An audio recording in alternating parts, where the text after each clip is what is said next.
To save an InDesign document that you've been working on, it's very simple. The steps just involve going to the File pull-down menu and choosing Save or Save As. I like to get people in the habit of choosing Save As. Save versions of your document.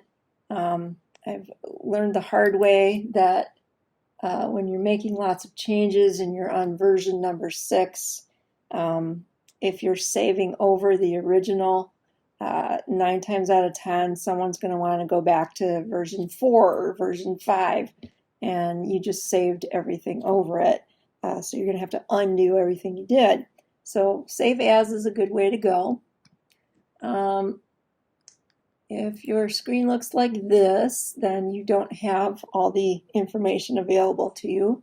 On the Mac, typically you have to go next to Where and click this little toggle arrow to see all the places you can go.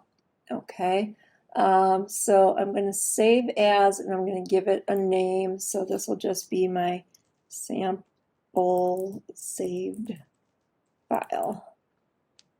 All right. Where is it going to go? I'll look on my left side here. I'm going to go to my desktop. I'm going to look for our week 2 demo files folder, and I'm just going to save it right in there.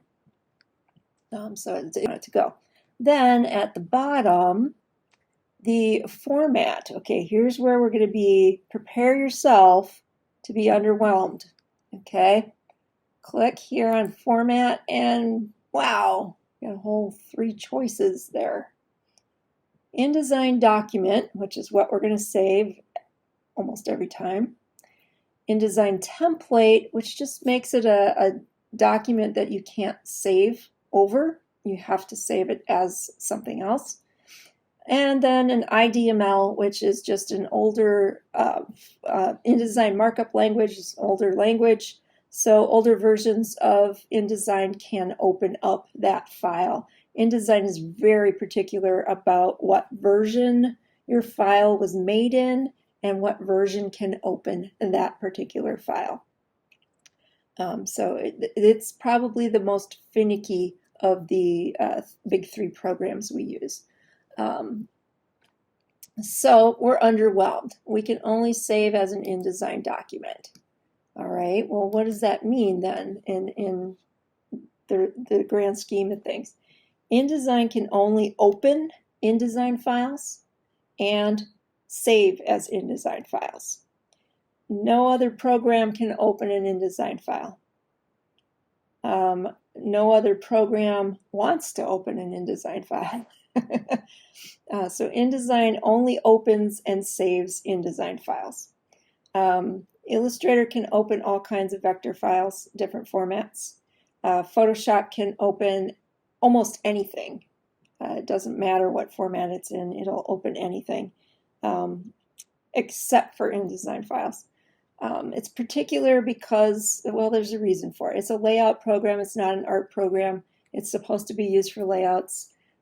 So if we're limited in what we can open and save, what about getting it out of InDesign? What if we need a PDF or EPS or JPEG or something like that? Well, InDesign does try to make up for its lack of savability in giving you more export options. So File, Export is about halfway down. And then at the bottom here, we have a list of things that we can export. So we can export as a lot of other things. We just can't save as anything but InDesign. So we have a PDF that's interactive. We have a PDF that's print. That's usually what I'm using. There's EPS. There's EPUB and EPUB reflowable. These are digital documents for like magazines and that you would see on a tablet. Or books that are on a tablet or a Kindle. Let's see, HTML, it attempts to make HTML. InDesign was not meant to be a web program. It does what it can, but you're supposed to take it into an actual web editing program and fix the code because it's not going to be perfect when it comes out of InDesign. There's that InDesign markup language, so older versions of InDesign can open it, JPEG, PNG, and XML. So you've got a number of options for exporting, but saving you're limited to just one.